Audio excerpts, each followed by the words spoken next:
como entender o impacto da inflação nos rendimentos de FIIs de papel indexados ao IPCA? Você tem que entender que um fundo IPCA mais 7, mais 8, ele pressupõe entregar um rendimento anualizado que repõe a inflação. Lembrando que há várias outras questões ligadas ao fundo. Por exemplo, tem um custo de administração, de gestão, que normalmente tira aí 1 ponto percentual da carteira média ponderada.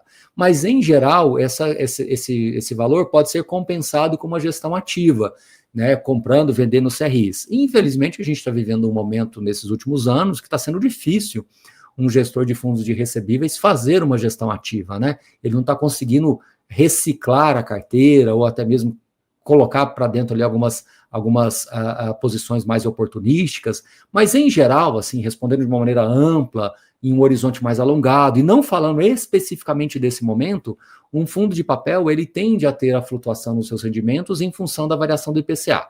Mas aí cabe aqui uma reflexão, eu acho que quanto mais os fundos estão crescendo, tendo mais acesso a investidores, a minha opinião é que os gestores deveriam pelo menos procurar linearizar dentro de um semestre. Eu acho que hoje um fundo relativamente grande, que tem ali algumas reservas acumuladas, que tem um certo estoque também de inflação que está retida, né, no CRI, que eventualmente ainda não tenha transitado no caixa, porque ali está em carência, alguma coisa assim, o gestor ele consegue se programar pelo menos de 6 em 6 meses, vai, no mínimo de 3 em 3 meses. Então, eu acho que hoje os fundos deveriam procurar ter essa sensibilidade de mercado e trazer um guidance de 3 em 3 ou de 6 em 6 meses, pelo menos. De 12 em 12 eu já acho um pouco mais difícil para um fundo de papel IPCA+.